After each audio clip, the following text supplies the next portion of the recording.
Rieccoci ad entrare timidamente in casa vostra come ogni settimana da più di 10 anni per proporvi delle piccole e grandi realtà del nostro territorio. Questa è Target, siete sull'LCN 92 del digitale terrestre, le frequenze di Televideo Agrigento su tutta la Sicilia e in parte della Calabria meridionale. È il nostro appuntamento settimanale, mercoledì in prima serata, con un target particolare, quello di stasera, lo vedete, ci sono degli ospiti, avremo musica dal vivo, parleremo di tante cose interessanti, ma io approfitto subito del mezzo televisivo ad uso proprio, nel senso che il 13 di giugno è Sant'Antonino e quindi voglio fare gli auguri in prima persona a mia moglie, che si chiama Antonella, e comunque a tutti gli Antonio in particolare. Il 18 è la data calendariale di San Calogero, anche se come sappiamo in tutta la fascia meridionale della Sicilia ogni paese, ogni città ha la sua festa lungo tutto il periodo estivo, ma il calendario è il 18 di giugno, dove si festeggia San Calogero a Naro. Siccome sono insomma due nomi, anche due appuntamenti importanti, tanto insomma non mi costa niente fare gli auguri a questi nostri amici Calogero, e poi naturalmente nel dire che finalmente l'estate è scoppiata, un caldo afoso. Certo, abbiamo avuto qualche problema sulle spiagge, ancora la polizia non è avviata, ci sono sempre i soliti sporcaccioni che non curanti che la spiaggia sia un bene comune abbandonano bottiglie, rifiuti di ogni genere. In primo piano c'è sempre la nostra civiltà, poi anche se il servizio non funziona aggrava un po' di più la situazione. Speriamo che da qui in avanti tutto possa procedere bene, ci godiamo questa bella estate, ce lo meritiamo perché abbiamo avuto un inverno piovosissimo e anche freddo, e per chi può anche iniziare a mettersi in vacanza, soprattutto gli studenti, li salutiamo, insomma in questi giorni le scuole stanno terminando, c'è chi dovrà fare gli esami, però insomma la gran parte della popolazione scolastica si godrà il meritato riposo. Bene, allora, dicevo che ci sono tutte le premesse per una bella puntata questa sera, sperando che voi ci seguirete per l'ora circa del nostro tempo che cerchiamo di dedicare ad argomenti importanti. Passo subito a presentare gli ospiti, iniziando dalla mia sinistra, lo conoscete già, questa immensa figura di Giuseppe Di Miceli. Lui è andato presidente provinciale ed è tornato consigliere nazionale di Consumer Italia dopo il congresso di Favignana, e ci ha portato anche un altro elemento di spicco di questa importante associazione di consumatori, ovvero Giancarlo Pocoroba. Lui è il vicepresidente nazionale di Consumer Grazie Italia. per l'invito. Continuiamo con Gaetano Gucciardo, lui è un sociologo, parleremo di alcune cose importanti come il benessere soggettivo, poi ci spiegherà di che cosa si tratta. Buonasera, grazie. Un occhio di riguardo anche per il sindacato, per i lavoratori, in questo caso la categoria degli edili, insomma la maggior parte rappresentati dalla Fillea CGL. Lui è il segretario provinciale, Vito Baglio. Grazie. Parleremo di calcio, di calcio giovanissimi, c'è la scuola calcio Acaragas Futsal con l'allenatore, il direttore della scuola, insomma chiamiamolo come vogliamo, è lui che dirige, Elio Caltagirone. Buonasera e a tutti. ci ha portato due rappresentanti, il capitano degli Under 15 Andrea Mantracchia e poi una delle punte della squadra dei Pulcini Filippo Sciarrone, giusto? Vado bene. E gradito ritorno a Target anche del nostro ospite musicale, il cantautore Lillo Puccio. Ciao a tutti. Allora Giuseppe, ti avevamo avuto ospite qualche settimana fa nell'annunciarci che il congresso nazionale di Consumer Italia si teneva in Sicilia e precisamente a Favignana. Ti abbiamo detto alla fine del congresso ritorni, magari ci dirai se ci sono delle importanti novità per noi consumatori, e tu ci hai portato una bella novità, ovvero il vicepresidente nazionale che è un siciliano. Insomma, una bella conquista per la Sicilia, no? Che è anche il nostro presidente regionale e anche lui, come dicevi tu ad inizio della trasmissione, è partito da presidente regionale, è tornato dal Congresso nazionale vicepresidente nazionale. E che questa è l'attenzione che l'Associazione Nazionale Consumer ha voluto dare al nostro territorio. Sui motivi naturalmente lascio ampio spazio a Giancarlo di poter spiegare il perché e come. Beh, naturalmente se tu sei consigliere nazionale, se Giancarlo è vicepresidente nazionale, entrambi siciliani, una cosa è certa, insomma, avete lavorato bene, Giuseppe. Questo è quello che ci dicono.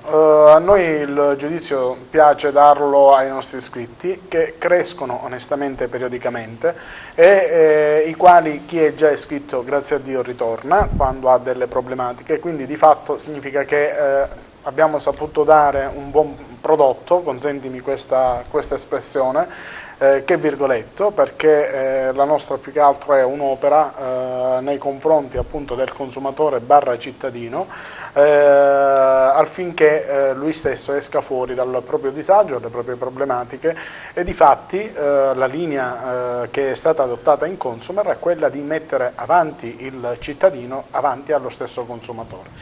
Giancarlo Pocaroba, allora dicevamo l'impegno come presidente regionale e adesso l'impegno più importante di vicepresidente nazionale, ma come nasce il tuo impegno in Consumer Italia? Ma è un impegno che parte da lontano, perché Peppe ne può essere sicuramente testimone, mi occupo di consumerismo da tanti anni. Entrambi proveniamo, diciamo, nella nostra esperienza pregressa, diciamo, proveniamo da un'altra associazione. Poi nel 2015 abbiamo accettato questa sfida sicuramente difficile, perché costruire una realtà dal nulla, senza risorse, lo voglio sottolineare, sicuramente non è facile, però sicuramente abbiamo avuto tanta motivazione, abbiamo trovato persone nel nostro percorso competenti come Peppe, che è praticamente il mio braccio destro, e devo dire che abbiamo costruito una realtà veramente incredibile, perché oggi, ripeto, siamo partiti dal nulla. Oggi Consumer Sicilia conta 12 sedi nella regione, conta oltre 1000 iscritti e sicuramente ci sono tante buone prospettive per il futuro, tant'è che a livello nazionale abbiamo ottenuto un grossissimo riconoscimento, perché il doppio riconoscimento, cioè il congresso che si fa, il congresso si fa in Sicilia. Per la prima volta il congresso si è tenuto lontano dalla capitale, già questo è un grandissimo risultato. È arrivato in Sicilia. L'abbiamo portato, insomma, a Favignana, e questa, diciamo, è un'altra grande difficoltà, perché comunque dal punto di vista logistico non era semplice. Certo, la piccola isola. Però devo dire che abbiamo, insomma, ottenuto grandissimi risultati, e poi siamo tornati con un triplice incarico, perché accanto alla mia vicepresidenza nazionale il mio amico Giuseppe è stato nominato membro del Consiglio generale, e poi il dottore Robino, anch'esso siciliano, è stato entrato a far parte del comitato di presidenza, quindi grandissimi risultati. E allora, insomma, Consumer Sicilia in primo piano nel panorama nazionale. Conosciamo gli altri ospiti: Gaetano Gucciardo, sociologo, dicevamo il benessere soggettivo, insomma, è quello che un po' ricerchiamo tutti, no?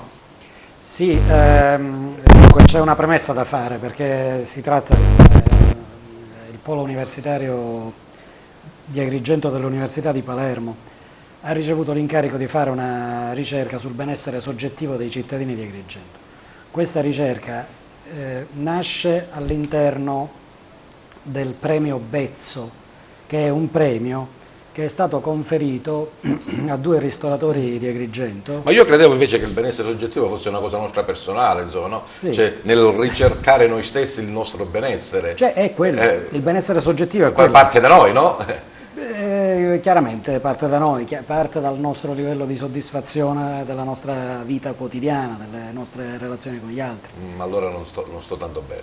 Ah, sì, Sì, nel senso che il contesto che ci circonda in realtà ci lascia un po' a desiderare. Infatti la ricerca è interessante proprio perché consentirà di mettere a confronto il benessere soggettivo dei cittadini di Agrigento con il benessere soggettivo della media degli italiani, e con il benessere soggettivo di varie località in giro per l'Italia. Quindi avremo modo Abbiamo qualche piccolo spunto, abbiamo già iniziato questo lavoro? No, ancora non lo abbiamo cominciato la rilevazione, non Quindi abbiamo non ancora sappiamo cominciato, non abbiamo a che nessun punto, dato ancora. non abbiamo nessun Non dato. abbiamo Allora. nessun dato. Parleremo anche con il professore Cucciardi del premio Bezzo e ci dirà di che cosa si tratta, e anche perché insomma in provincia di Agrigento siamo stati bravi, insomma, Sì, abbiamo ricevuto bravo, esatto. questo premio. Esatto. Conosciamo anche il sindacato, la Filea CGIL la conosciamo, è il sindacato degli edili, una categoria molto importante nel nostro territorio, forse qualche decennio fa più dominante, adesso con non pochi problemi. Segretario Baglio, è così? Sì,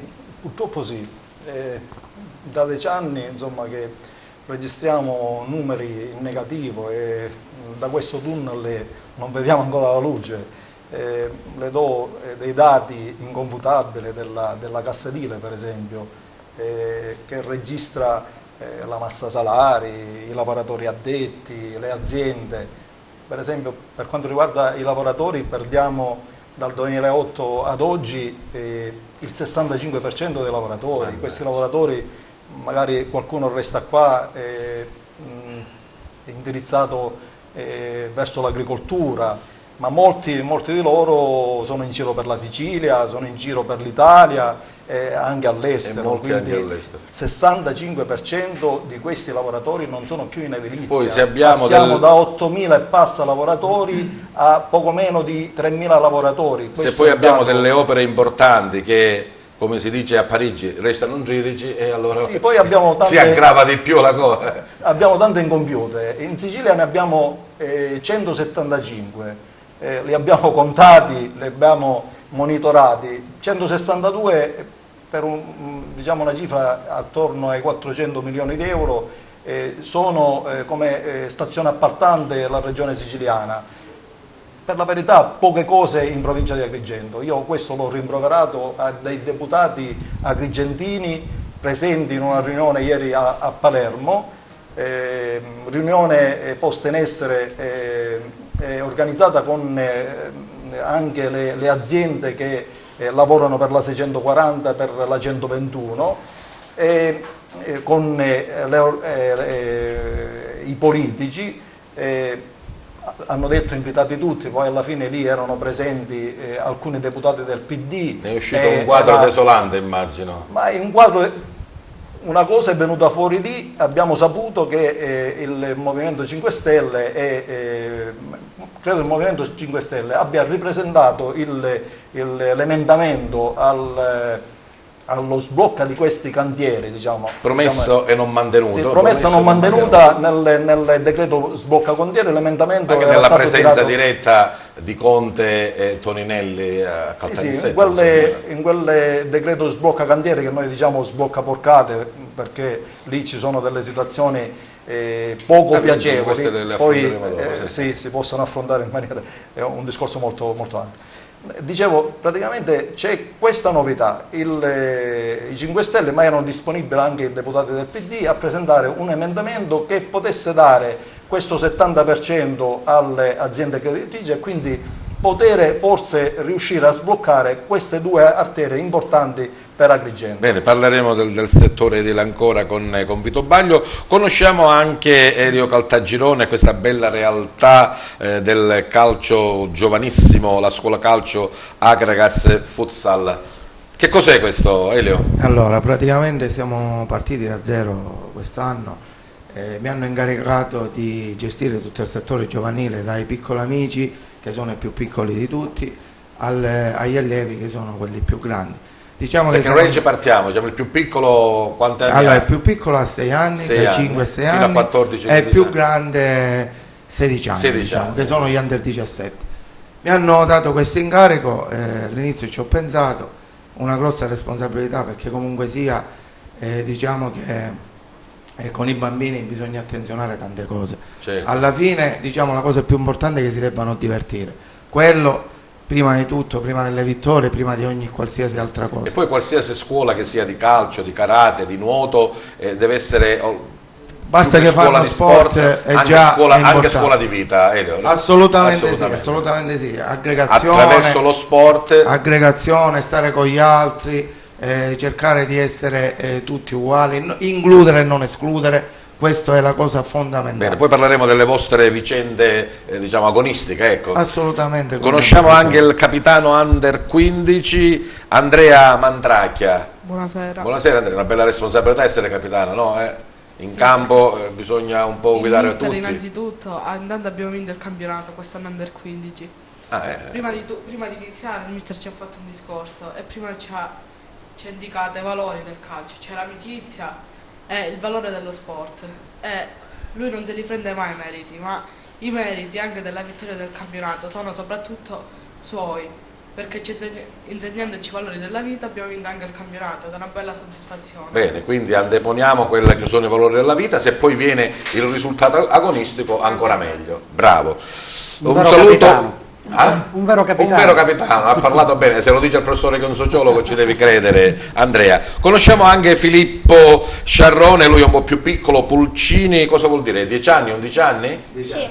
Sì, all'incirca là siamo, 10-11 anni.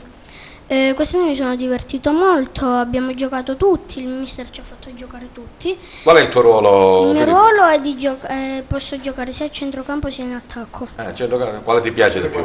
Trequartista. Trequartista, Sì. Ne fa gol il trequartista o è Sì. quello che fa fare agli altri? Anche agli altri però anche gol li fa. il Ogni tanto qualche trequartista. serpentina la fai, sì. sì.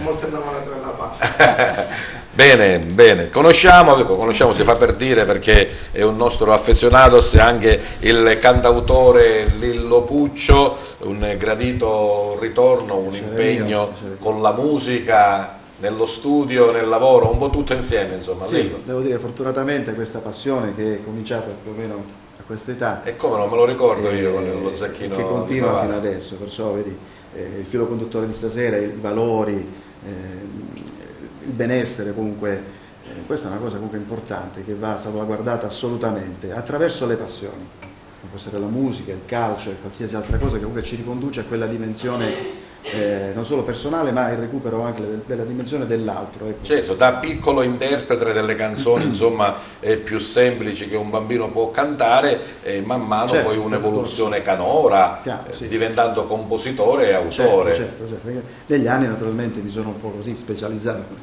tra virgolette, per scherzare su questa cosa, perché ho provato a fare un po' di tutto, seguendo sempre quello filo conduttore che è l'ispirazione costante, che fortunatamente non è mai mancata. Allora di tanto in tanto mi piace spaziare, cambiare dalla musica al teatro, alla scultura, che tu sai ho fatto per molti anni lo scultore, perciò ecco, sono tante cose che vanno a confluire in questa particolarità che comunque poi ci permette ecco, di costruire noi stessi su qualche cosa di... Prima della sigla io ricordavo la mia prima volta con una grande platea di oltre 5.000 persone alla festa di San Giuseppe di Favara, l'impatto non tanto col microfono perché già lo avevo, ma con un pubblico dal vivo. Lillo, tu ti ricordi il primo impatto con il pubblico dal vivo e magari la canzone che hai cantato? Ma guarda, il primo impatto 8 anni, con la grande platea, che è più o meno quella che hai conosciuto tu, la festa di San Giuseppe, con una canzone che io portai allora, Big Jim.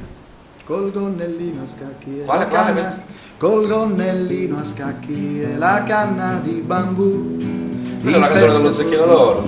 Che bello Big Jim, sei più bello di un non so se ci sono adesso le trasmissioni come lo Zecchino Questa è d'Oro. una canzone della dello volta. Zecchino d'Oro che poi tra l'altro la passione anche per le canzoni dello Zecchino d'Oro mi ha portato anche a mettere su un coro di voci bianche che tu hai avuto modo anche di conoscere, non solo col Festival di San Giuseppe ma poi con l'Antoniano stesso, ho fatto anche con i bambini, abbiamo partecipato a tanti concerti un po' in giro in tutta Italia. Questo devo dire che è anche un altro regalo meraviglioso che mi ha fatto la musica.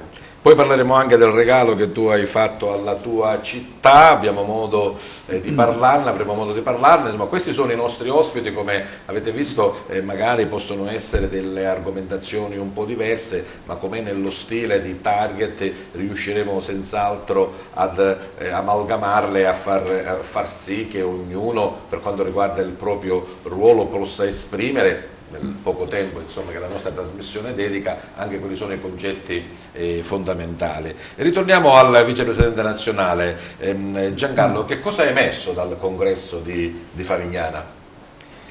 Ma dal congresso di Favignana è emerso sicuramente diciamo, un'attenzione particolare riguardo ai problemi dei quali noi ci occupiamo ogni giorno, e quindi abbiamo approfondito fondamentalmente le tematiche legate alle banche, alle assicurazioni e quant'altro, ma soprattutto è emersa la necessità di andare ad approfondire quelle che sono le problematiche legate alla pubblica amministrazione, tant'è che si è discusso anche della possibilità di costituire un apposito dipartimento, perché riteniamo che il ruolo di un'associazione dei consumatori, quale la nostra, che vuole proiettarsi nel futuro, deve necessariamente cercare di, diciamo, di porsi non in contrasto, ma sicuramente come strumento di ausilio nei riguardi delle pubbliche amministrazioni, affinché vengano risolti tanti di quei problemi dei quali purtroppo il nostro territorio è troppo, come dire, sono abbastanza diffusi. Quindi vogliamo essere, cerchiamo di essere nel nostro piccolo, chiaramente siamo tutti volontari, cerchiamo di essere appunto uno strumento di ausilio e di, come dire, di fornire un contributo per cercare di risolvere i problemi. Ci sono tante professionalità in Consumer, io ho avuto modo di constatarlo personalmente, perché nel partecipato al congresso di Favignana come osservatore, diciamo come giornalista, e ho potuto sicuramente cogliere l'aspetto però anche della positività, cioè in mezzo a tanti problemi, ai cittadini assillati che a volte vengono lì da voi a gridare, c'è anche la positività, nel senso che qualcuno può correggere e può aiutare. Sì, guardi, una cosa bellissima secondo me è il fatto che stiamo insieme perché vogliamo stare insieme, non c'è nessuno che ce lo impone. Io prima, scherzando con Giuseppe, dicevamo l'ultimo giorno che eravamo, diciamo, avevamo lasciato tutti liberi, perché comunque i lavori congressuali erano ultimati, e quindi avevamo detto, insomma, che potevano dedicarsi alla vacanza, andare a mare e quant'altro. La sala era praticamente piena. Quindi questo sicuramente è un sintomo, ripeto, di grande voglia di stare insieme e di cercare nel nostro piccolo di poter cambiare le cose. Noi ci crediamo, è chiaro che non è facile, però nel nostro piccolo cerchiamo di, come dire, di metterci tutti noi stessi. Giuseppe De Micheli, Consumer Agrigento che cosa ha portato a Favignana, ai congressisti nazionali? Peppe Lo Scato. Ah no, vabbè, a parte questo, qual è il contributo che è stato riconosciuto, insomma, del lavoro fatto dalla realtà del nostro territorio? Ma la grande sorpresa è stata proprio, sembra una coincidenza, no? Quando abbiamo finito l'ultima volta di registrare la puntata di TV, avevamo parlato al Congresso Nazionale. Io esco da qua, ritorno alla mia sede, mi chiama il dottore Rubino, ma insieme al vicepresidente oggi nazionale, i quali mi chiedono la disponibilità di fare parte del Consiglio nazionale, chiaro che del Consiglio generale di Consumer. Chiaro che mi stupisce, anche perché eravamo a 48 ore dal congresso, e sul momento dico, ma siete sicuri che non avete sbagliato il numero a chiamare persona, soggetto? Dico, perché dico, io vi ringrazio, ma... E loro mi dicono giustamente, no Peppe, la richiesta da noi senza dubbio è accettata e te la stiamo proponendo, ma arriva direttamente da Roma per un rapporto meritocratico che l'associazione vuole riconoscere alle sedi che si spendono e ai soggetti che senza dubbio antepongono alla propria personalità quello che è il benessere dell'associazione. E da lì senza dubbio ho accettato con gran piacere, inaspettatamente, anche perché qui c'è Giancarlo, non l'avevo nemmeno richiesta una tale gratificazione. Andiamola con queste cose, dai. È la realtà. Diciamo, fa molto piacere avere queste cose, e quindi un dato che mi lega ancora di più a Target e a TVA, sempre nel mio percorso in Consumer, significa che quel battesimo che abbiamo fatto nel 2017, quando abbiamo aperto la sede di Agrigento, evidentemente... No, ma evidentemente ci sono problemi nel territorio che Consumer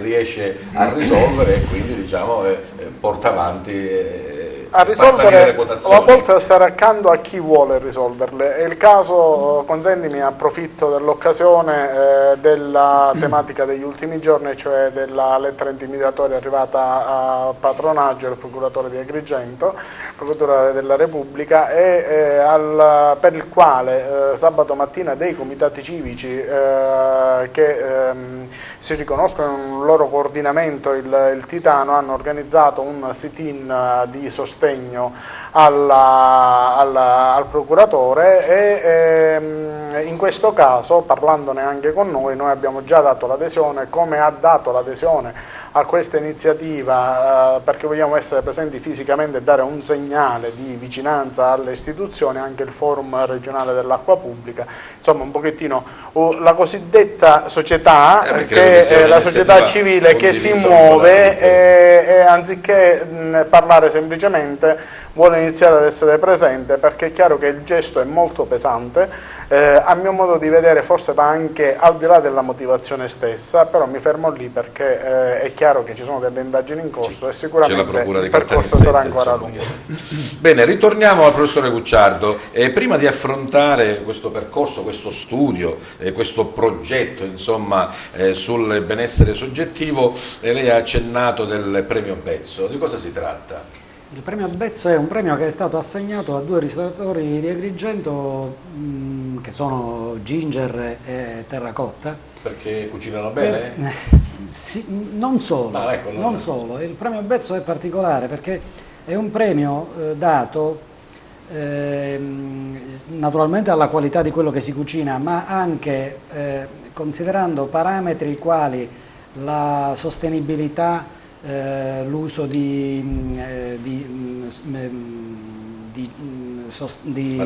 materie prime locali, la funzione di integrazione sociale della stessa attività di ristorazione, quindi una serie di parametri che quindi non valutano semplicemente la qualità di quello che viene portato a tavola, ma di tutto il processo e del ruolo sociale ed ambientale della stessa ditta ristoratrice. Quindi è un premio che... Quindi andiamo lì non solo per mangiare, ma anche per parlare, per discutere, Andiamo lì facendo una cosa che è una testimonianza di apprezzamento del senso di responsabilità sociale dell'impresa, perché è questo.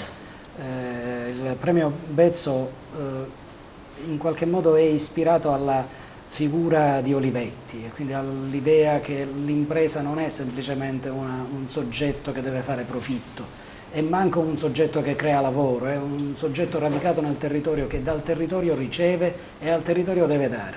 E quindi questo premio riconosce questa cosa a queste 2 aziende, che sono aziende che dal territorio ricevono ma al territorio danno. E infatti vorrei dire 2 cose che loro stessi, Carmelo Roccaro e Fabio Culotta, non dicono perché sono 2 persone molto riservate.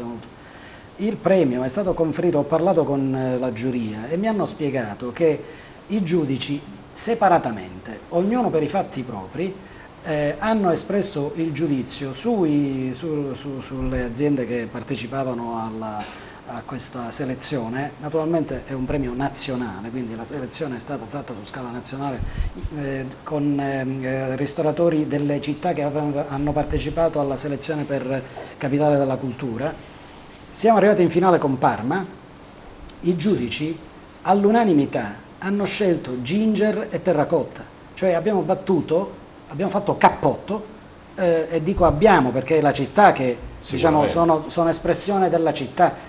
Abbiamo battuto Parma, quindi il premio è a Ginger e a Terracotta, ma è un riconoscimento anche alla città. Questa cosa è una cosa di cui dobbiamo essere orgogliosi, essere orgogliosi, e in qualche modo anche questa ricerca sul benessere soggettivo ha un significato che va al di là del sapere se stiamo bene o male. A proposito di benessere soggettivo, come sarà questa ricerca? Quali sono i parametri? Sì. Cosa andrete a vedere, a scoprire, a dare dei punteggi, insomma? Ecco.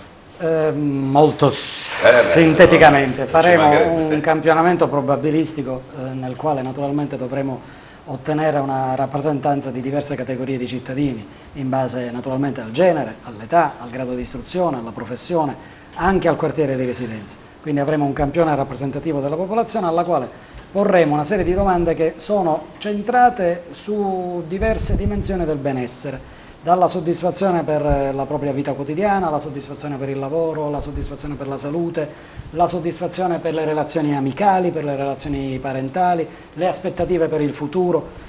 Noi sappiamo dalle indagini dell'Istat, in fondo lo strumento che utilizzeremo non sarà molto diverso da quello che utilizza l'Istat per la rilevazione sulla vita quotidiana dei cittadini italiani, che gli italiani del sud stanno meno bene della media nazionale, e questo diciamo sfondiamo una porta aperta. Ieri mattina c'era l'Istat sulla spesa delle famiglie, meglio non parlarne. Ecco, infatti i valori sono quelli che no, possiamo perché mi chiedevo, immaginare. la spesa nazionale media in Italia di una famiglia è di 2.680 euro, in Sicilia scendiamo a 1.624. Certo. Io ne guadagno 1.500, vuol dire che ho cosa? 180 euro di debito al mese. Non puoi assolutamente mettere niente da parte, no, ma infatti al pari dello scarto sul piano della spesa per le famiglie c'è lo scarto sul piano della soddisfazione per il proprio benessere, uguale. La cosa notevole è che faremo una ricerca pilota, cioè la applicheremo su scala locale, perché attualmente la disaggregazione massima alla quale arriva l'Istat della regione noi lo caleremo su scala cittadina. Chi sarà il campione? Cittadini Agrigento o Agrigento provincia? No, cittadini di Agrigento. Agrigento città. Cittadini di Agrigento. Magari ci prenotiamo per qualche altro target? Sì, senz'altro. No, perché è curioso sapere come stiamo, no? Perché lo diciamo noi stessi. Assolutamente. Siamo noi stessi a dire qual è. Grazie per l'osservazione, perché mi stavo scordando l'altro elemento, che la rilevazione serve anche per promuovere delle policy locali, come dire, illuminate, informate, cioè l'amministrazione locale saprà alla fine quali sono gli ambiti sui quali è necessario intervenire per provare a migliorare la situazione del benessere soggettivo dei cittadini di Agrigento. Cioè la ricerca serve per promuovere sviluppo di comunità, quindi ovviamente abbiamo il dovere di rendere noti i risultati. Presidente Pocoroba, mi pare che non siamo tanto soddisfatti però. Cioè, voi forse avete il polso delle persone che vengono, dei contraddittori, delle liti, della richiesta di essere più cittadini, insomma, ecco. Sì, guardi, noi purtroppo viviamo il disagio dei cittadini ogni giorno, perché chiaramente abbiamo a che fare con un'utenza indefinita di persone che si rivolgono ai nostri sportelli, che lamentano il fatto che veramente non arrivano non alla fine del mese, ma alla terza settimana del mese. Quindi la situazione, soprattutto nel mezzogiorno, è veramente drammatica. Se poi ci sono dei litigi giudiziari con la pubblica amministrazione. Esatto. E molto spesso appunto le pubbliche amministrazioni, anziché cercare di andare incontro ai cittadini, ingolfano la macchina burocratica, e questo chiaramente si ripercuote negativamente. So che con uno dei vostri uomini di punta state dando o avete dato delle piccole mazzatine alle banche, vero? Sfonda una porta aperta. Noi proprio in questo, nella regione ci stiamo interessando in particolar modo della problematica legata alla Banca Popolare di Ragusa. Nello specifico, siccome abbiamo la sfortuna di non essere tuttologi, chiaramente ciascuno di noi ha il proprio ambito di intervento, e nello specifico la nostra punta di diamante è l'avvocato Franchi, che è del Foro di Parma, che per intenderci è uno che nel passato è stato uno di quelli appunto che ha contribuito al crack della Parmalat. L'avvocato Franchi si sta appunto interessando della questione, è sceso diverse volte dalle parti di Ragusa e Siracusa, e stiamo appunto monitorando la situazione, perché lì veramente la situazione è veramente paradossale. Non sono tanto amiche le banche dei cittadini, insomma. Guardi, certo, non facciamo tutto non facciamo tutto nel buon fascio, però indubbiamente ritengo che non siano molte amiche dei contribuenti. Bene, ci rilassiamo un po', ritornare dall'altra parte del nostro studio con Lillo Puccio. Ricordavamo i suoi primi passi sul palco di San Giuseppe a Favara, e poi naturalmente andando avanti. Credo che una delle cose che per un periodo ti ha caratterizzato, e forse ti caratterizza ancora, Lillo, è il tuo amore per Rino Gaetano, proprio di questi giorni, insomma, la ricorrenza. Sì, il 2 giugno, ecco. Come lo hai incontrato e come lo hai amato? Ma guarda, è stato un incontro, io ero sempre da bambino, cominciavo già ad ascoltare i cantautori, e mi ero imbattuto in questo cantautore un po' strano, un po' irriverente, stravagante, per questo suo modo, ecco, di porsi al pubblico. Mi ero un po' affezionato a questa sua modalità, ecco, di presentarsi, però credimi, non l'avevo mai cantato, tranne che in qualche situazione così. Poi invece più di 10 anni fa così ho cominciato a tirare fuori da quel cilindro che poi ho indossato e indosso durante gli spettacoli proprio questo mio amore per Rino. Vogliamo fare un omaggio a Rino, non lo so, un Midele, che accendiamo qualche canzone. Vedi un po' tu. Facciamo una cosa. Sì, vedi un po' tu. Gianna, Gianna, Gianna, sosteneva le sue illusioni. Gianna, Gianna, Gianna prometteva pareti e fiumi. Gianna, Gianna, Gianna cercava il suo Pigmalione. Gianna difendeva il suo salario dall'inflazione. E chi non ricorda Gianna, famosissima, con Rino Gaetano, ma non solo Gianna, quasi tutte le canzoni di Rino sono belle, orecchiabili e vengono sempre canticchiate, soprattutto anche quando c'è, non lo so, un incontro tra amici, in spiaggia, oppure... Però sai, Rino mi ha permesso anche di tirare fuori qualche cosa di me, qualcosa che ho messo all'interno di queste canzoni, perché non le interpreto, ma le reinterpreto in qualche modo. Rino mi ha concesso, ecco, questa possibilità di cantarle facendole anche un po' mie, di raccontare anche Facciamo un po' la in nostra vista storia. Gianna con che cosa? Facciamo chi vive in baracca, chi suda il salario, chi ama la zia, chi va a Portapia, ma il cielo è sempre più blu. È stato ripreso anche da altri cantanti, altri interpreti. Il cielo è sempre più. Non solo Rino Gaetano, insomma, No. tu hai un po' interpretato tantissimi autori della musica italiana. Qualche altro tuo amore, Lillo? Ma guarda, a saperlo preparavo una canzone bellissima, quella "Ma io non aver paura di tirare un calcio di rigore". Ah, dedicata ai Non è nostri mica da calciatori. questi particolari che si giudica un giocatore. Un giocatore lo vedi dal coraggio, dall'altruismo e dalla fantasia. Naturalmente non solo interprete, dicevamo Lillo Puccio, ma anche cantautore, e a volte con delle canzoni impegnate che vogliono lanciare un messaggio. Ne ricordo una veramente importante, credo che l'abbiamo anche fatta cantare e trasmesso anche il video in una delle edizioni del premio Mimosa d'Oro, sì. Era contro la violenza sulle donne, come le rondini. Come le rondini. Facciamo un pezzettino. Faceva? Bella sta davanti alla finestra, non vede lontano davanti a sé, si trova a volte in un'altra strada con un vestito rosa, evade al buio ogni pensiero. Tra fili d'erba un dolore vero, qualcuno ha già poi tradito la dignità e il rispetto, lasciando a terra prati di niente. Bella è nata nella luna, si vede il cielo negli occhi suoi e centinaia di stelle come rondini. Bella è nata nella luna, si vede il cielo negli occhi suoi, centinaia di stelle radunate.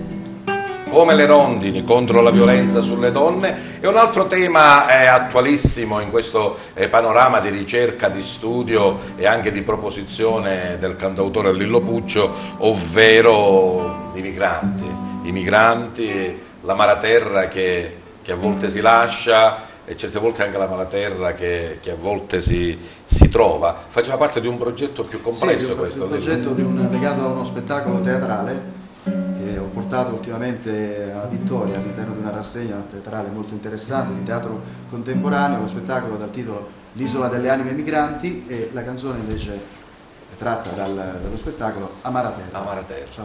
Sì, certo, un accenno lo dobbiamo fare. Partino da lontano li barcuna e i piccini dormi sotto la luna, e all'Italia attente avventurema, c'è così sia una vita e un cuore trema. Amara terra mia, amara terra mia, amara terra mia, amara terra mia. Sia famiglia come le Rondini che ama la terra sono supportate da un eccellente e eccezionale video, Lillo. Sì, vuol dire che un lavoro veramente bello. La fortuna poi di realizzare anche dei video, perché è bello comunque raccontare attraverso le immagini, sì, certo. Raccontare attraverso le immagini anche delle storie importanti, per arrivare comunque maggiormente con un linguaggio anche visivo. Bene, poi parleremo del tuo ultimo lavoro, non so se è l'ultimo, comunque è sicuramente bello, sì. L'omaggio alla tua città. E ritorniamo al sindacato, alla crisi del settore edile. Qui in provincia di Agrigento, insomma, abbiamo accennato alla 640 che è bloccata, abbiamo accennato alla 121 che è la prosecuzione della 189 verso sì. Palermo. Potremmo accennare anche all'Italcementi, potremmo accennare sì. A tantissime altre cose che purtroppo si sono fermate e invece di dare lavoro lo tolgono. Vito Baglia.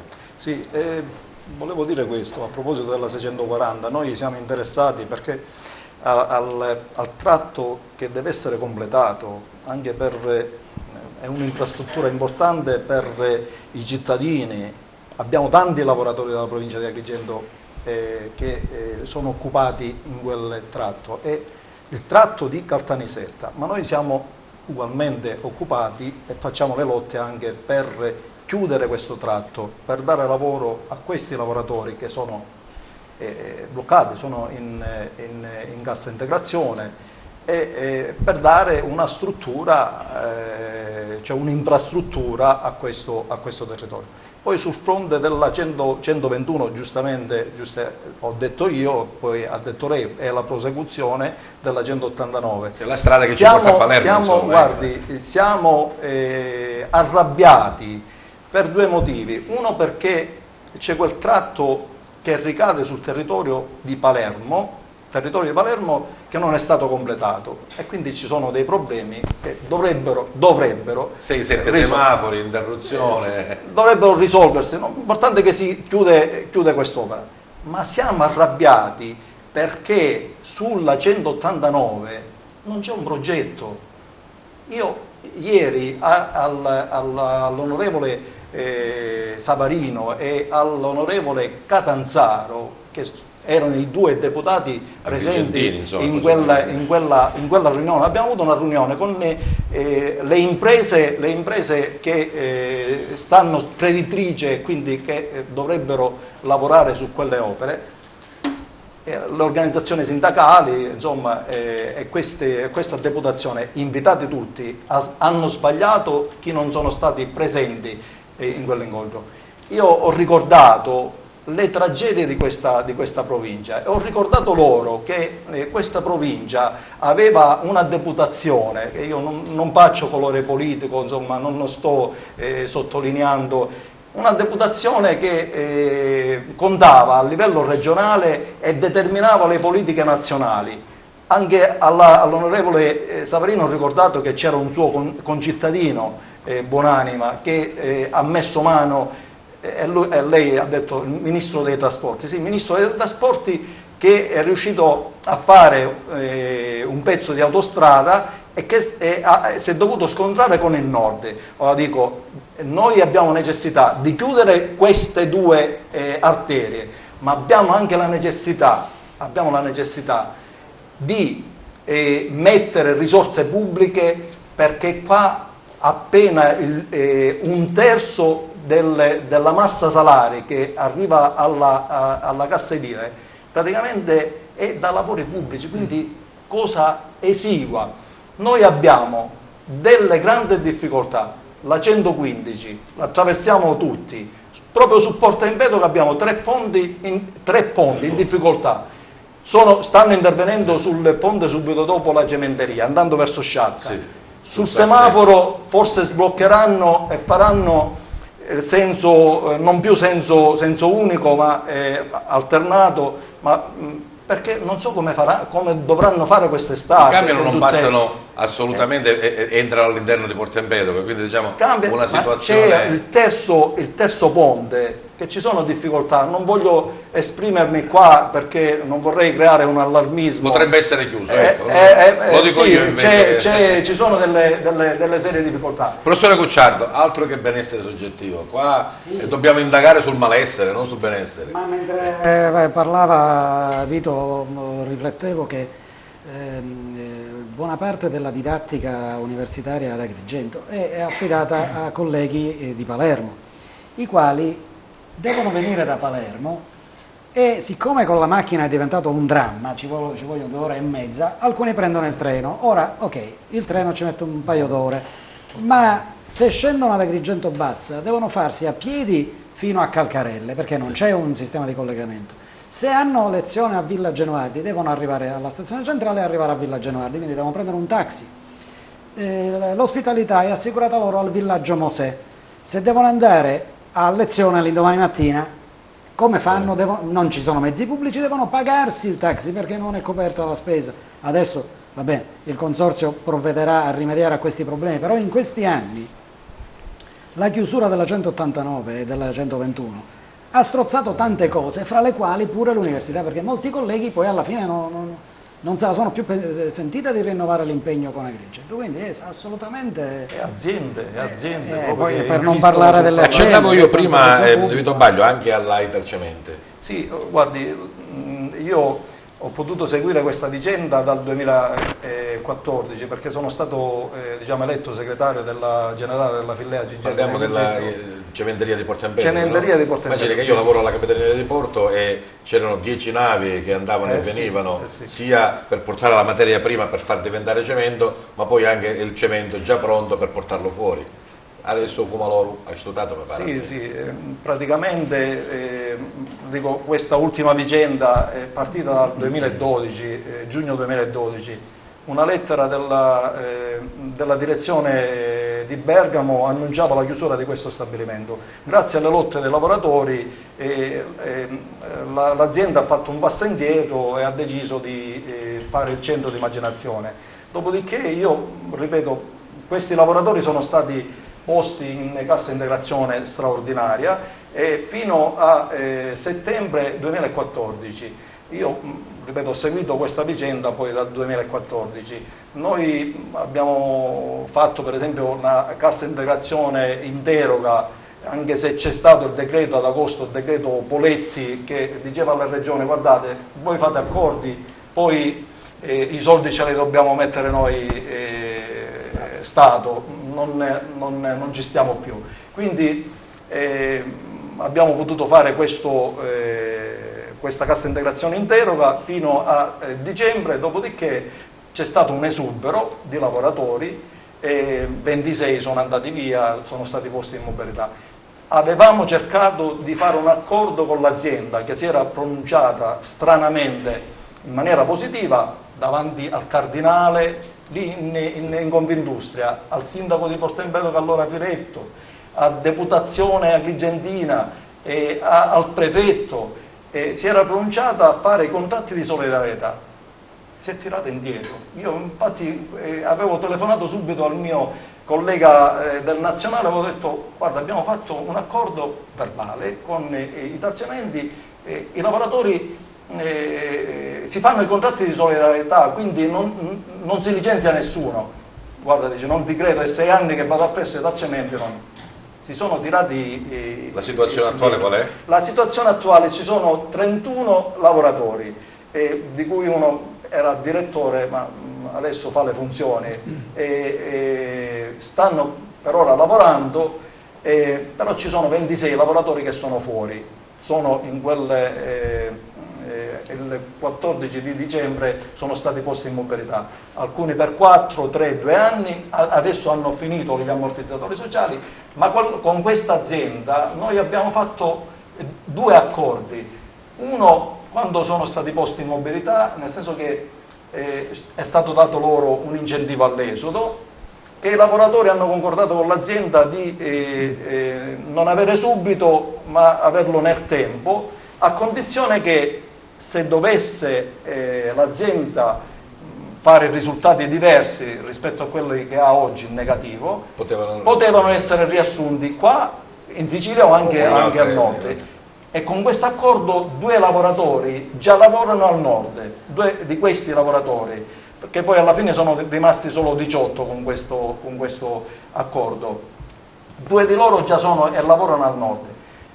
Sono stati proposti anche ad altri lavoratori di andare al nord a lavorare, però ci sono delle difficoltà, perché lo stipendio che può dare i Italcementi in quei posti è tale da non permettere loro di poter campare. Certo, la famiglia e tutto. Già sono 600 euro solo di affitto. Speriamo che queste politiche, insomma, siano a favore del settore. Però abbiamo, scusi, sì.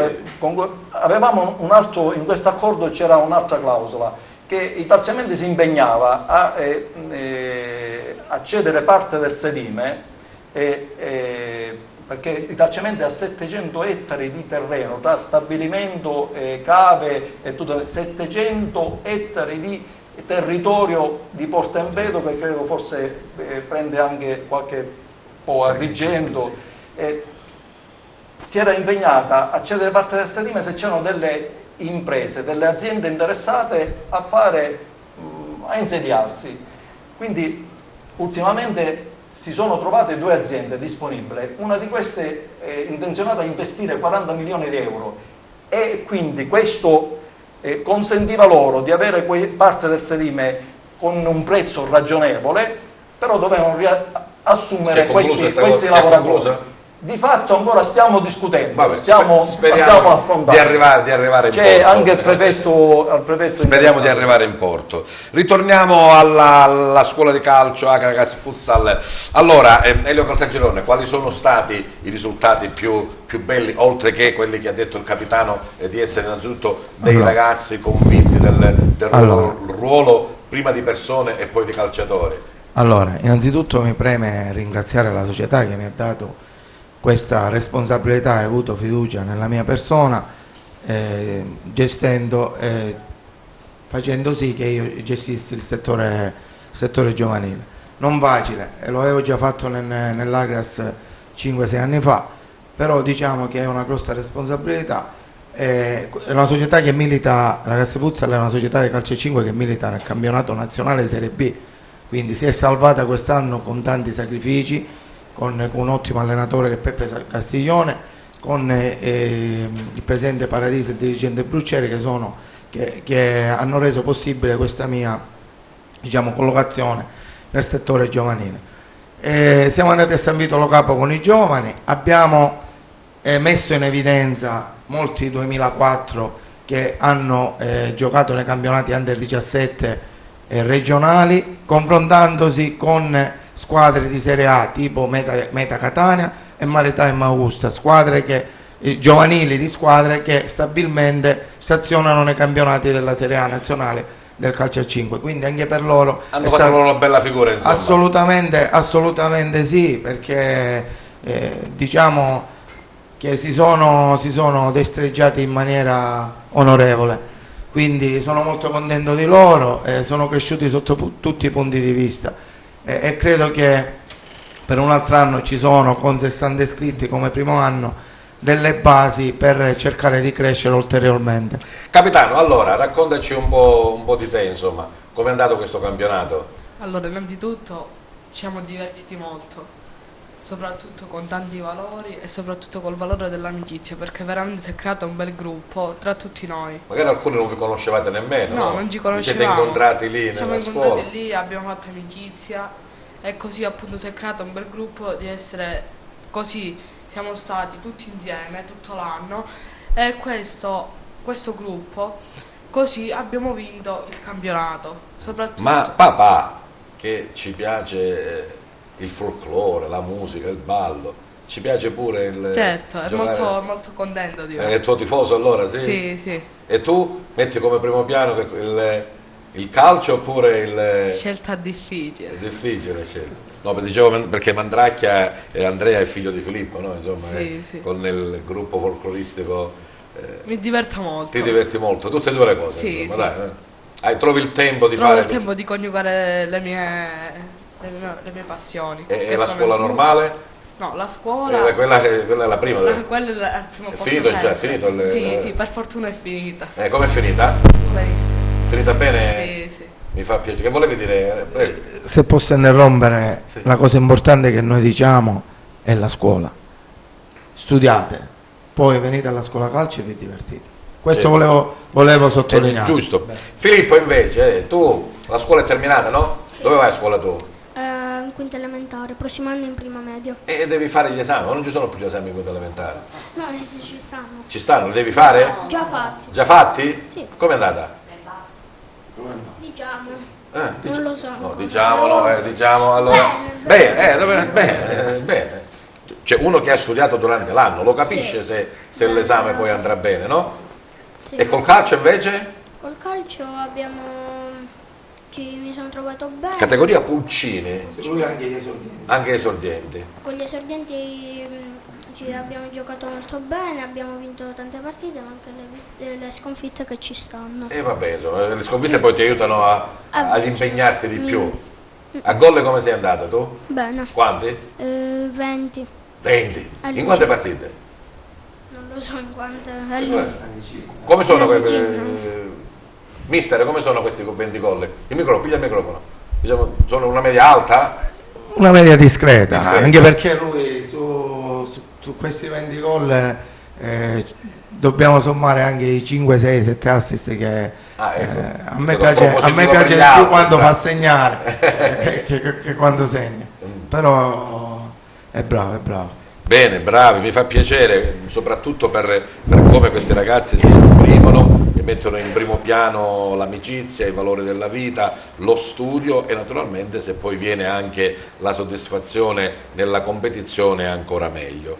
Abbiamo ancora anche qualche minuto prima dei saluti, lo volevo dedicare a Giuseppe Di Miceli che è riuscito in poco tempo a parlarci anche nelle altre volte che lui è venuto qua delle problematiche soprattutto legate a acqua e rifiuti. Ma questi sono anche temi nazionali di Consumer Italia, Giuseppe, o è una cosa particolare del nostro territorio? No, assolutamente, anzi lo dicevamo anche l'altra volta, Consumer Sicilia ha deciso di attenzionare alcune problematiche proprio della nostra regione, tra cui la società, tra cui la pubblica amministrazione e tra cui anche l'acqua e i rifiuti.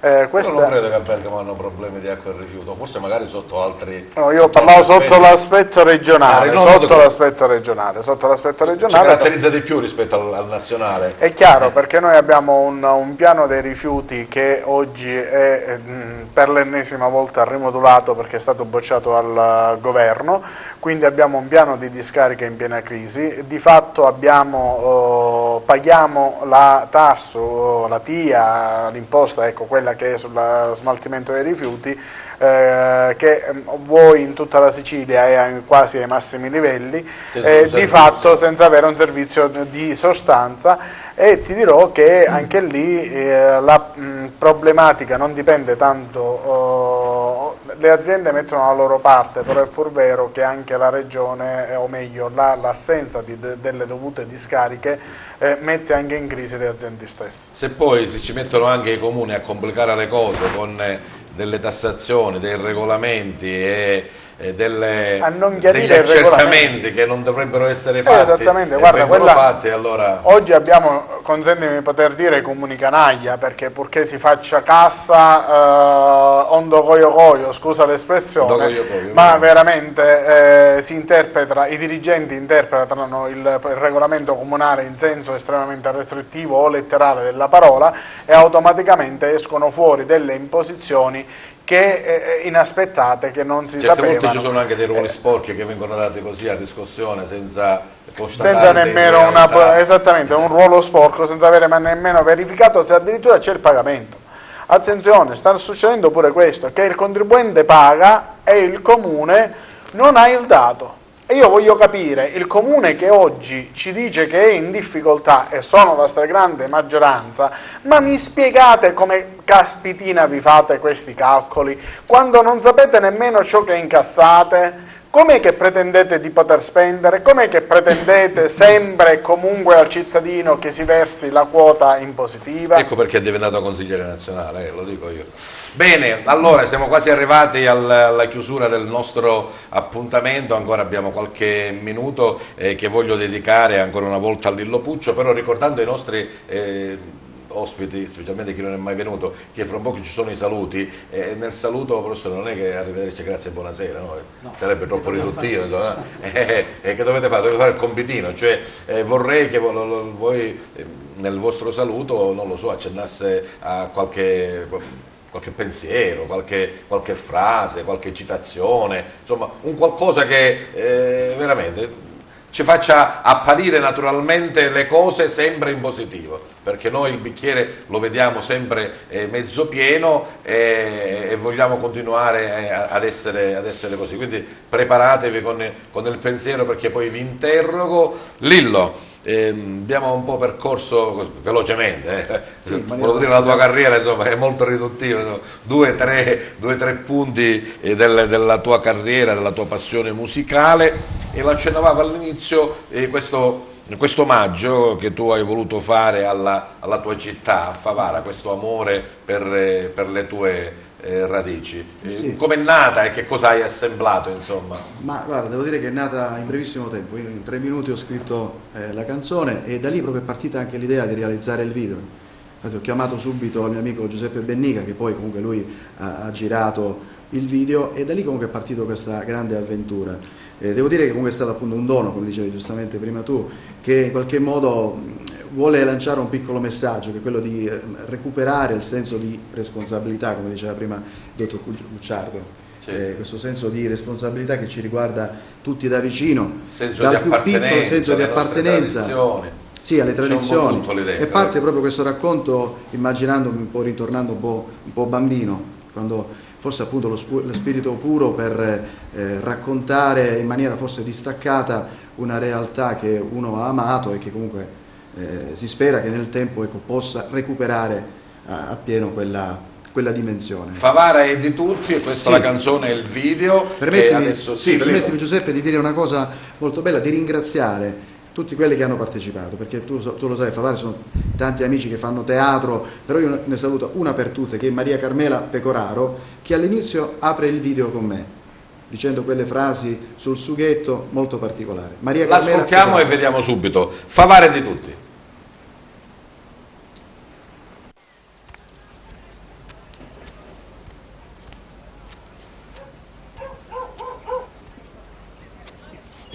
Buongiorno Carmela. Ma che cosa avete preparato oggi? C'è un profumino. Sto preparando un sughetto di pomodoro fresco e le melenzane fritte. Buonissime.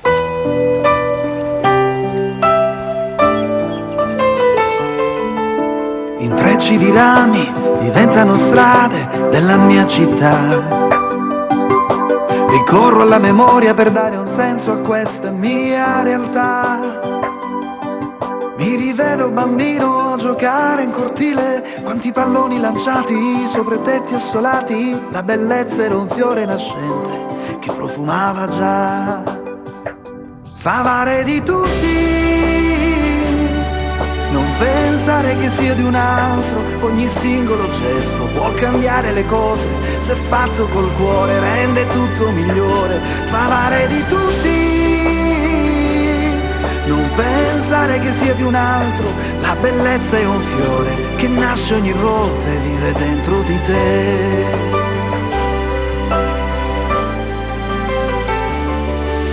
Seduto su una panchina guardo la piazza stamattina e penso a te. Sento tra le pietre di questo asfalto la voce di chi non c'è. Qualcuno è partito in cerca di fortuna, qualcuno è rimasto coi piedi sulla luna, ma la terra natia saprai sempre dov'è. Favare di tutti, non pensare che sia di un altro, ogni singolo gesto può cambiare le cose, se fatto col cuore rende tutto migliore, fa amare di tutti,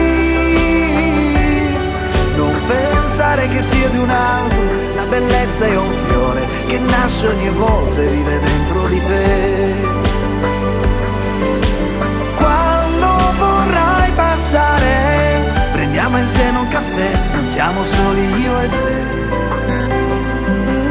La bellezza è un fiore che nasce e vuole vivere, fa amare di tutti, non pensare che sia di un altro, ogni singolo gesto può cambiare le cose, se fatto col cuore rende tutto migliore, fa amare di tutti, non pensare che sia di un altro, la bellezza è un fiore che nasce ogni volta e vive dentro di te. La bellezza è un fiore che nasce ogni volta e vuole vivere.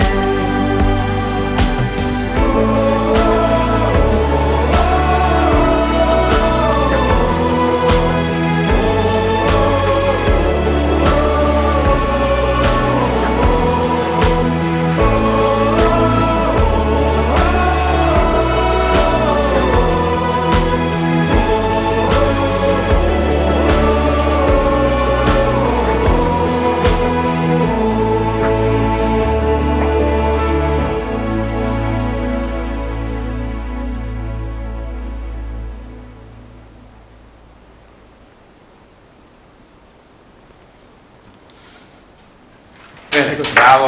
Grazie. Questo omaggio a Favara, che nei prossimi giorni vivrà anche dei momenti importanti a livello internazionale, perché fa parte di un circuito, grazie a Farm, insomma, veramente una cittadina che si è svegliata e sta continuando in questo risveglio. Siamo arrivati alla fine della nostra puntata di Target, la 35esima della stagione 2018-2019. A giugno, come sapete, finiamo per la stagione, per le meritate, si fa per dire vacanze, ma sicuramente avremo anche modo di seguirci, di vederci durante l'estate. Allora, signori, grazie della vostra presenza e della partecipazione a Lillo Puccio, il mio cantautore preferito. Lillo, io ti ringrazio per l'amicizia e per tutto, grazie. Grazie agli amici della scuola calcio Acragas Futsal, Elio Caltagirone e i suoi ragazzi, Filippo Sciarrone e Andrea Mandracchia. Grazie a voi per l'invito e speriamo la prossima volta di essere magari un altro anno di nuovo presenti. È un monito che volevo lanciare, lasciamo giocare liberi di creare i fantasisti e interveniamo il meno possibile sui bambini e sulle loro gesta tecniche. Il saluto lo voglio sentire anche da Andrea. Andrea, hai pensato a una frase? Cosa hai pensato? Lo sport è vita. Lo sport è vita, bravo. Un saluto anche da Filippo. Filippo? Di non arrendersi mai e di continuare quello che si vuole inseguire. Bravo, essere capace, non arrendersi mai, bravo. Grazie a Vito Baglio e con lui a tutto il sindacato Fillea CGIL. Grazie a voi. Volevo ricordare una cosa, noi siamo impegnati affinché questa 115 possa chiudere l'anello autostradale siciliano, quindi un sistema viario che possa dare forza a questi nostri settori dell'artigianato, dell'agricoltura, proprio la 115 attraversa un saluto, 5 province. Io mi auguro che possa dare forza anche ai 3 porti. Bene. E grazie a voi per averci invitato. Una buona estate a tutti. Grazie al sociologo professor Gaetano Cucciardo. Sì, grazie a voi per l'invito. La canzone di Lillo Puccio è una canzone bellissima, il video è bellissimo e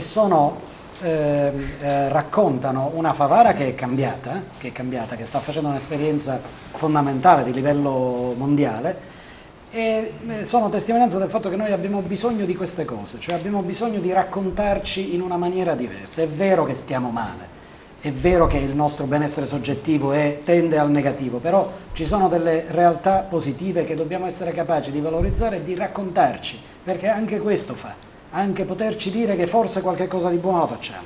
Grazie a Giancarlo Pocoroba e auguri per il suo nuovo incarico e percorso in Consumer Italia come vicepresidente nazionale. Grazie a voi. La mia chiosa finale, ricollegandomi a quello che dice il sociologo, è che dal mio umile punto di vista il benessere soggettivo dipende prima ancora che dagli altri da noi stessi. Se imparassimo ad essere più rispettosi delle regole giuridiche ma soprattutto sociali, sicuramente vivremo in un posto migliore.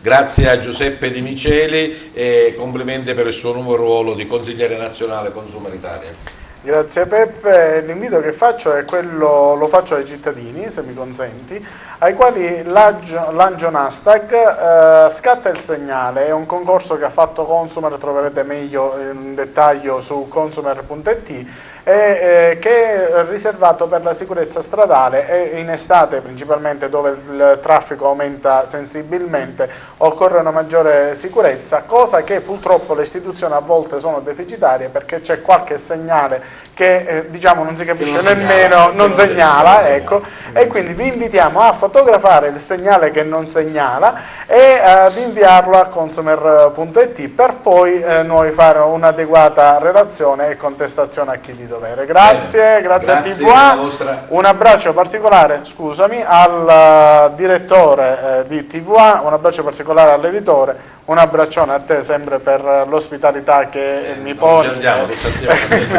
Grazie della vostra presenza e partecipazione, soprattutto grazie al nostro gentile pubblico che anche questa volta ha avuto la bontà di seguirci. Buona serata a tutti.